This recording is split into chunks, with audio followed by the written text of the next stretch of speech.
नई कहानियां। अच्छा पड़ोसी। सामान्यतः मैं बहुत गहरी नींद में सोया करती हूँ, इसलिए मुझे ये मालूम नहीं चला कि मुझे किस चीज ने जगाया था। अपने बेडरूम में मैं अपने बिस्तर पर पसरी इधर उधर देखने लगी। मेरे बगल में मेरे पति मस्ती से सोए हुए खर्राटे भर रहे थे। मेरे पति ब्रेन का चेहरा मेरी तरफ ही था और उनके नाक से निकलने वाली खर्राटों की आवाज संगीतमय तो बिल्कुल नहीं थी। मैंने धीरे से और थोड़े से गुस्से से उनके चेहरे को दूसरी तरफ धकेल दिया। ब्रेन के मुंह से कुछ अजीब सी आवाजें निकली और फिर करवट बदलकर अपनी पीठ के बल सो गए। अच्छा तो ये हुआ कि पीठ के बल सोने के कारण उनके खर्राटे बंद हो गए, कम से कम थोड़ी देर के लिए ही सही। वैसे तो मैं फिर से आंखें बंद करके मजे से सो सकती थी, लेकिन तब तक मेरी आंखों से नींद गायब हो चुकी थी। तभी अचानक मेरे पति का खर्राटा संगीत फिर से शुरू हो गया, इस बार पहले से भी तेज। मैंने तुरंत ही करवट बदली और अपना चेहरा दूसरी तरफ कर लिया और फिर चादर के कोने को मोड़कर कान के ऊपर रख लिया ताकि उस आवाज को रोक सकूं। कई मिनट बीत गए, लेकिन नींद मेरी आंखों से तब भी दूर ही थी। वैसे तो मैं ही रात को पहले सो जाया करती थी, लेकिन उस दिन ऐसा नहीं हो रहा था और मेरे लिए सोना मुश्किल हो गया था। रात को जब मेरे पति ब्रेन टेलीविजन देख रहे होते थे, मैं जल्दी से पहले ही जाकर सो जाया करती थी ताकि उनके खर्राटों का सामना न करना पड़े। हमारी शादी को सिर्फ 3 महीने ही हुए थे, लेकिन उन 3 महीनों में मैंने सोने और उठने का अपना ही समय बना लिया था। सुबह मुझे घड़ी का अलार्म जगा देता था। जब मुझे नींद में डूबना कठिन लगने लगा, मैंने हाथ बढ़ाकर बगल में रखे अपने मोबाइल फोन को उठाकर सुबह के अलार्म को चेक किया। सुबह के 6 बजे का अलार्म लगा हुआ था। मैं रात को अच्छी नींद लेकर सुबह तरोताजा होकर उठना चाहती थी। मेरे पति को सुबह 6:30 बजे तक नाश्ता चाहिए होता था।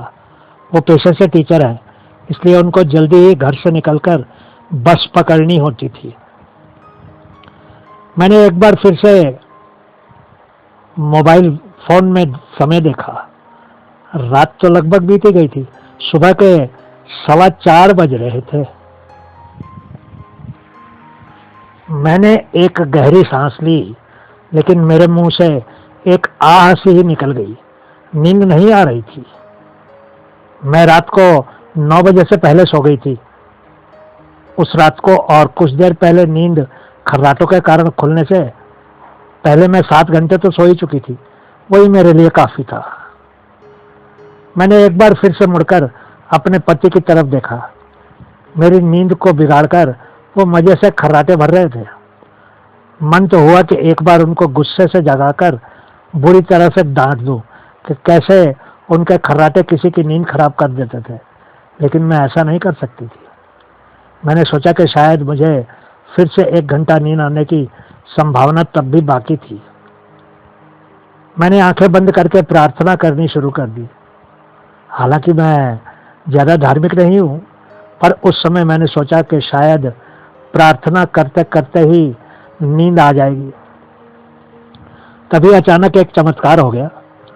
ब्रेन के खर्राटे बंद हो गए और कमरे में शांति हो गई। मैंने तुरंत ही प्रार्थना रोक दी और पति की तरफ देखने लगी। तभी मेरे पति उठकर बैठ गए और फिर बाथरूम की तरफ भारी कदमों से चल दिए। कुछ देर के बाद ब्रेन बाथरूम से आकर बिस्तर पर बैठ गए, लेकिन उन्होंने एक शब्द भी नहीं कहा। तभी वो एक बार फिर से बिस्तर में घुसकर सो गए। मैंने अपनी एक कोहनी के सहारे खुद को उठाया और फिर ब्रेन के चेहरे को देखने लगी। मैं हैरान हो गई क्योंकि तभी उनके नाक से पहला खर्राटा बाहर निकला और वो मस्त सो गए। मैंने एक बार फिर से अपना सर तकिए पर रख दिया और छत को देखने लगी। उस समय मैं पूर्ण जागृत थी। मैंने एक बार फिर से समय देखा, 5 बजने वाले थे। 1 घंटे के बाद मुझे उठना था। तभी मैंने सोचा कि मुझे भी बाथरूम हो आना चाहिए था। मैं बाथरूम में जाकर सीट पर बैठी थी कि मुझे किसी के खांसने की आवाज सुनाई दी। मैं तो जैसे एकदम सुन्न ही हो गई क्योंकि ब्रेन तो सोए हुए थे और घर में और तो कोई था ही नहीं। मैंने सोचा कि शायद कुत्ते ने आवाज की हो, लेकिन तभी मुझे ख्याल आया कि ना तो हमारे घर में और ना ही किसी पड़ोसी के घर में कुत्ता था। तभी मैंने खांसी की आवाज फिर से सुनी। मैंने बाथरूम की खिड़की से नीचे अपने पड़ोसी ग्लेन के बगीचे में देखा। मुझे ग्लेन के बगीचे में 2 आकृतियां दिखी। कोई 2 लोग किसी चीज को उठाकर ले जा रहे थे। शायद जो कुछ भी उन्होंने उठा रखा था उसको उन्होंने ग्लेन के घर के सामने खड़ी गाड़ी में रख दिया। कोई आवाज नहीं हुई। सुबह के थोड़े थोड़े अंधेरे में 5 बजे वो दृश्य देखकर मुझे ऐसे लगा जैसे कि मैं पुराने जमाने की कोई मूक फिल्म देख रही थी।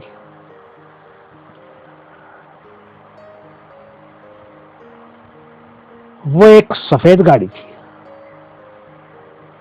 तभी वो दोनों आकृतियां ग्लेन के कमरे की खिड़की से घर के अंदर दाखिल हो गई। मैंने तुरंत ही अनुमान लगाया कि वो 2 आकृतियां चोर ही हो सकते थे जो ग्लेन के घर में चोरी कर रहे थे। मैंने सोचा कि ब्रेन को बिना हल्ला किए जगाना होगा और उसको बताना होगा कि पड़ोसी के घर में क्या हो रहा था। गणित का प्रोफेसर है तो क्या हुआ, लेकिन ज्यादा सोच नहीं सकेंगे और तुरंत ही पुलिस को फोन करने की सोचेंगे। हमारे घर से कुछ ही दूरी पर एक पुलिस पोस्ट थी और वहां हर रोज दिखने वाले पुलिस वाले ब्रेन की इज्जत करते थे क्योंकि ब्रेन प्रोफेसर थे। अगर उनको फोन करते तो वो तुरंत ही आ जाते। लेकिन फिर मैंने सोचा कि क्या ब्रेन उन चोरों को पकड़वाने में मदद करेंगे या मेरे बताने के बाद खुद ही पलंग के नीचे छुपकर बैठ जाएंगे। मैंने 3 महीने में कभी उनकी बहादुरी तो चेक नहीं की थी ना।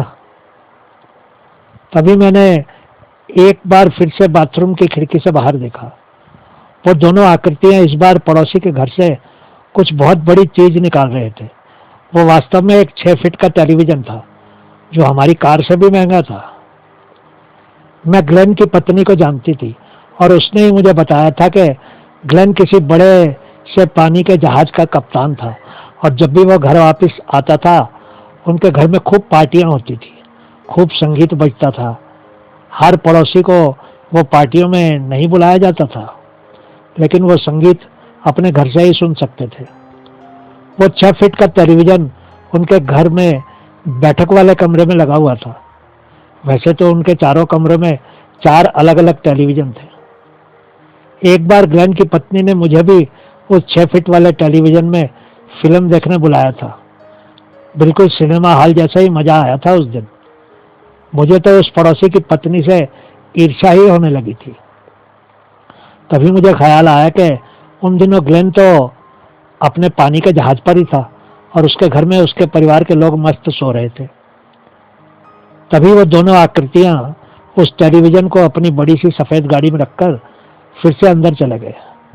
इस बार उन्होंने घर के पीछे का दरवाजा खोल लिया था क्योंकि टेलीविजन को तो वो खिड़की से बाहर नहीं ला सकते थे। पहले तो मुझे लगा कि मुझे पुलिस को बुला लेना चाहिए था, लेकिन फिर मेरे अंदर की ईर्ष्या करने वाली औरत जाग गई। मैं चाहती थी कि ग्लेन की घमंडी पत्नी सोई रहे और चोर उसके घर का सब सामान ले जाए और फिर जब वो सुबह उठकर नीचे आए तभी उसको चोरी के बारे में मालूम हो। मैं मन ही मन खुश होने लगी।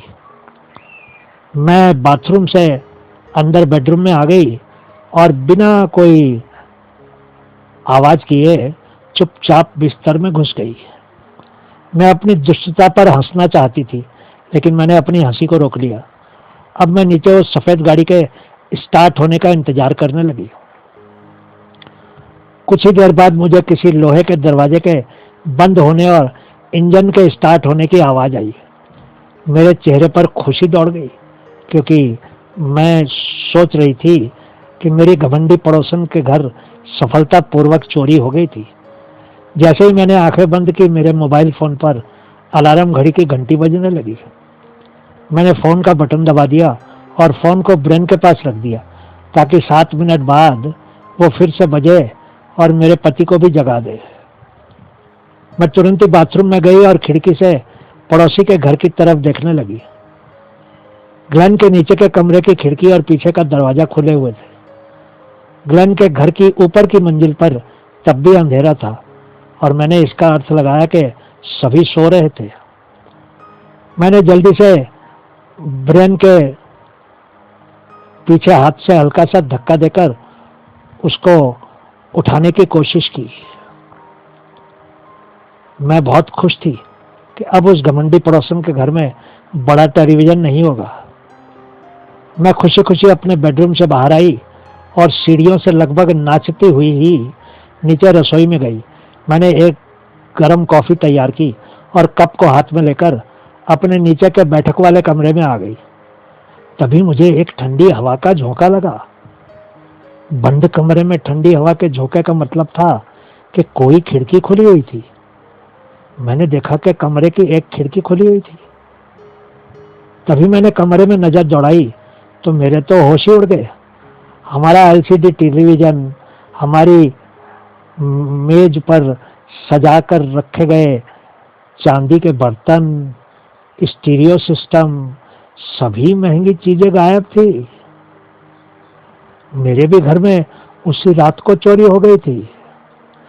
तभी मुझे अचानक याद आया कि सुबह जो 4:15 बजे मेरी नींद खुली थी, वो मेरे पति के खर्राटों के कारण नहीं खुली थी, बल्कि नीचे के कमरे में से चोरों के द्वारा अंदर आकर सामान उठाकर ले जाने की आवाज से खुली थी। मैं जो खुद को बहुत चालाक समझती थी, खुद ही ठगी की ठगी रह गई थी और पड़ोसन के प्रति ईर्ष्या पल भर में ही गायब हो गई थी। उस रात चोरों ने हमारे ग्लेन के और हमारे घर के दाईं तरफ वाले एक और घर में बहुत ही सफलतापूर्वक चोरी कर दी थी। काश मैंने ब्रेन को बाथरूम से बेडरूम में आने के बाद ही जगा दिया होता, तो शायद चोर पकड़े जाते। बहुत बहुत शुक्रिया।